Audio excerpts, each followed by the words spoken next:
Better Call Saul is by far my favourite TV show, and I've previously made 2 videos on the series, analysing the episodes Bagman and Bad Choice Road. And today I shall be looking at the next episode and season 5 finale, Something Unforgivable.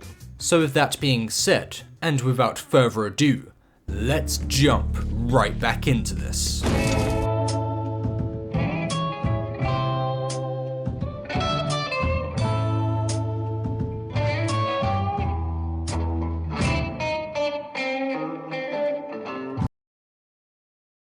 There's one other thing we should discuss.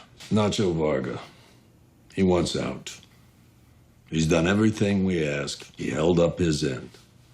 I think it's time we cut him loose. I see no reason to give up an asset. Once Salamanca's dealt with, we have no use for Varga. He's the only guy they have running things up here. He disappears, Salamanca operation falls apart. Varga stays. Better to control the opposition without their knowledge. You have a gun to his father's head. That doesn't sit with me. You want to keep Varga in for the long run. I don't think fear is a great motivator. A dog who bites every owner he's had can only be disciplined with a firm hand or put down. Something Unforgivable begins where Bad Choice Road left off, with a huge sense of surprise from both Kim and Saul as Lalo exits the apartment, with no further consequences inflicted upon them. And Saul, after telling multiple lies to Kim in the previous episode, now opens up with what really took place in the desert. Kim, I got the money. I was on my way back. I thought I was home free, and I was ambushed by like a gang, a cartel gang, and they took the money, and one of them put a gun to my head. And then that guy on the phone, he showed up. He shot him with a sniper rifle. He killed all of them, all but one. One guy got away. And later I helped him to get that one too. The two then leave the apartment and go to a local hotel. We then cut to the iconic intro, which I loved recreating for this video. And after that we see Mike and Gus over at Los Pollos Hermanos, yet again discussing Nacho Varga. He went over the border and kept going. Looks to be headed for his place in Chihuahua. Good. There's a wrinkle. He took Varga with him. Why? If he thought Varga was working for you, he'd have killed him on the spot. If I had to guess, I'd say Varga's up for a promotion. Can you communicate with Varga? Salamanca's place is in the middle of nowhere. Landlines and sat phones only. The way things stand, he's gonna get caught in the crossfire. I'm thinking we should find a way to pull him out of there. And tip our hand? He's earned some consideration. Now let's go on a little tangent about Nacho. I've always loved his character since the beginning of the show. In a lot of ways I feel like he's this show's equivalent of Jesse Pinkman, albeit more competent and a lot more respected by the rest of our characters. But the idea is that both individuals are morally good people who are trapped in the game of bad players, and so they wish to get back their freedom. And it's characters like these that myself and many other audience members connect and sympathise with a lot. And this level of sympathy is of course elevated by the morally bad people that these characters are forced to maintain connections with. Not only that, but we can also feel for those around them. In Jesse's case, it was both of his relationships, who we saw left for dead and intentionally killed due to the morally bad people that Jesse had surrounded himself with. In Nacho's case, it's his father that we feel sorry for, as Gus Fring has a gun to the poor man's head. His dad is a completely hard-working, nice gentleman who just wants the best for his son in life, and is disappointed in Nacho for joining the game. Now unfortunately for him, he has no idea of the consequences of what could happen to himself, but more importantly from his point of view, the consequences of what could happen to Nacho. Troublesome characters in difficult positions. But it's not just us, the audience, who feels for these two characters. Mike Ehrmantraut is also sympathetic towards them, and tries to help them out where he can. I mean, yo, like if I'm the guy, then you should just tell me what the hell's up. You are not the guy. You're not capable of being the guy. I had a guy, but now I don't. You are not the guy. Then what the hell am I doing here? I don't know. It's not my call. I just do what I'm told. And now you're gonna do what you're told, which is to sit here, shut up, and stay in the car till we finish our pickups. You got it? And of course we now know who the guy was. But Mike does warm up to Jesse in the end, and that's what makes him so endearing. Kid, just look out for yourself.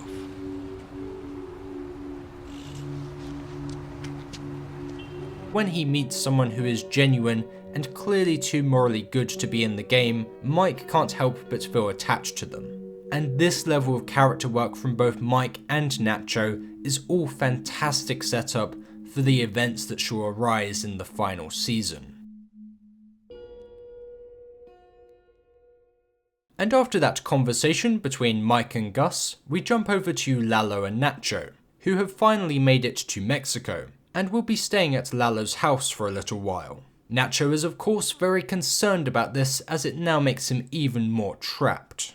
And later on, Nacho is helping Lalo fix up a car, but receives an incoming phone call, so he pretends that he needs to use the bathroom. He answers the call, and the person on the other end instructs him on how the assassination against Lalo will go down, and what Nacho needs to do in order for this to be accomplished. He proceeds to ask if the assassination will be done cleanly, and wants to confirm that no one else in the house will be caught in the crossfire, which is yet another example of why Nacho is so morally pure, especially compared to his current colleagues. But moving along, later in the episode we see a very troubled Saul trying to confront Mike face to face, as he is sick and tired of being left in the dark. Open this door! I want to talk to you! I'm your attorney, and you will let me in! Open up now! Hey! Keep it down. I will not keep it down. I want answers. You saved my life. Thank you for that. But from here on out, I gotta be kept in the loop, man! It's not my fault that I got ambushed. Why did I have to lie to Salamanca about that? Who was I lying for? Now, you gotta tell me what is happening now! That's not your concern. Oh, come on! Listen to me. You are not blowing me off with any, that's not the end of the story. Crap! Now just specifics! You're asking for information you can't have. If anything happens to her... Now you listen and you shut up. Lalo Salamanca is going to die tonight. Now, I need you to leave. Now what's important to understand about Mike and Saul is that the two of them have never been friends, and never will be, despite everything they've been through together. There's an established connection between the two, but only because of how useful their unique skills are to each other. Saul can always help Mike out whenever he's having a legal issue, and Mike can always help Saul out whenever there's a more practical job required, throughout both this show and all the scenarios in Breaking Bad. Do you guys think about, and I'm sure you do, Mike and Saul in Breaking Bad and how they talk to each other and this experience that they went through? I mean, they really know each other after this. This is a rare scene where these two, I mean, this is a rare episode, isn't it, Gordon and Peter, where these two come to some sort of understanding, or where it seems like Mike has any kind of respect whatsoever for Jimmy. It's definitely something we think about, Bob, and sometimes we will watch a scene from Breaking Bad and try to understand how this all plays in. So yeah, it's sometimes we call it Hell's own Rubik's Cube, to try to make all these characters and all these hours add up and have a consistency. The writing in general has been phenomenal in both series, but the way Peter and Vince maintain the continuity throughout is something that's extremely special, and unfortunately rare to come across in today's media. But let's get back on track. We see Lalo over at Don Eladio's place, the guy who controls all the players in this cartel business. And Lalo decides to introduce him to Nacho. Eladio pours him a drink and the two discuss the game. Nacho proceeds to utilize persuasive language and assert his dominance, in attempt to impress Eladio. Voy a abrir nuevo territorio. ¿Y a quién se lo piensas quitar? A las pandillas de motos. pandillas de motos.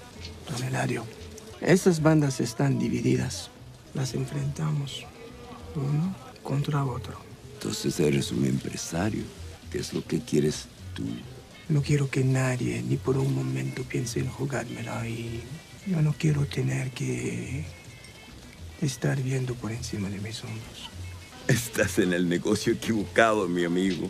And part of why Nacho is so persuasive here is because he is genuinely telling the truth when it comes to not wanting to look over his shoulder all the time. But unfortunately, this exchange will only cement him further in the game.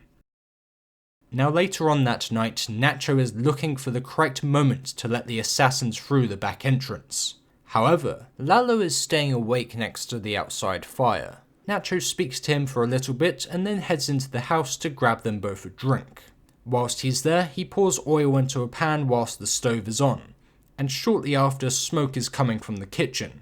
The perfect distraction for Lalo. Nacho lets in the assassins and makes a run for it. And what follows is a phenomenal sequence of Lalo taking out each assassin one by any means necessary. Now I've actually spotted some criticism that states Lalo becomes too overpowered in this sequence.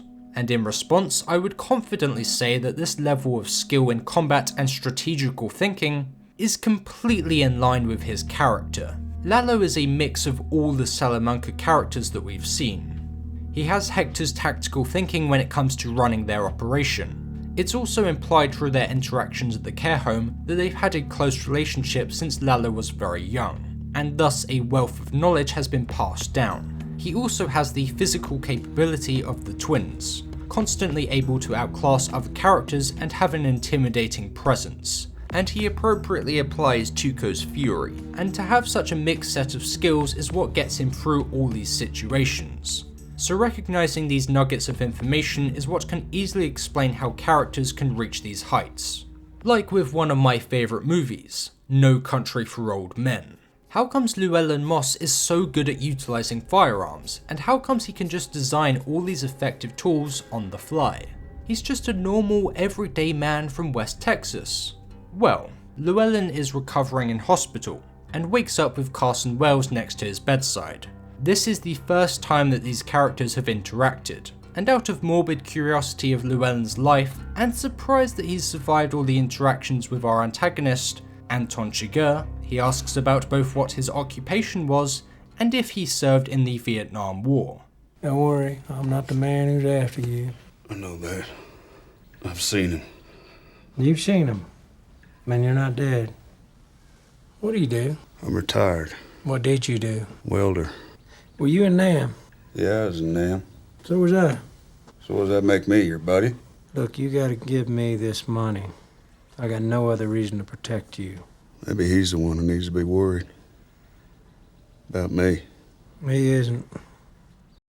A completely natural conversation has now recontextualized the way we saw prior events in the film. So whether you're writing a protagonist or an antagonist, either can be as skilled as you would like them to be, as long as there remains to be a level of consistency, and or there is context to explain how these skills have been obtained in the first place.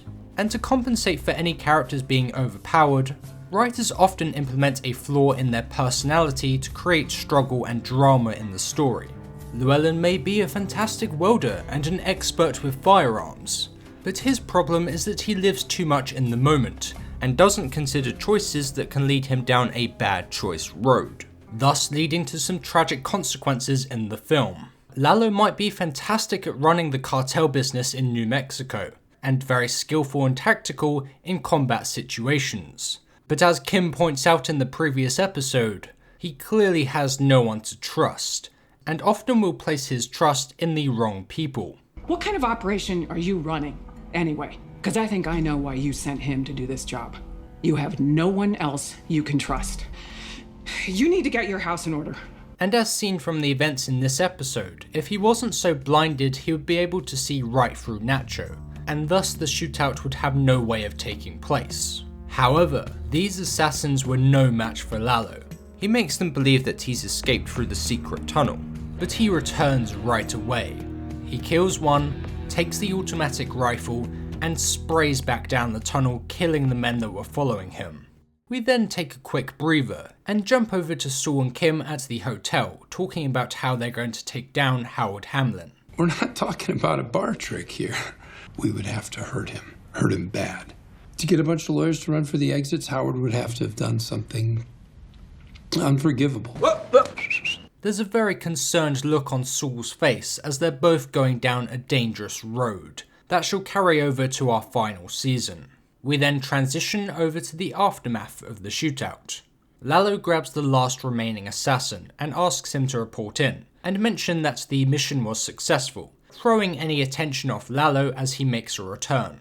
He then leaves the house with a furious face as the noise of his footsteps on the gravel dramatically increase with each step. A brilliant end to the episode and a brilliant hook for the final season.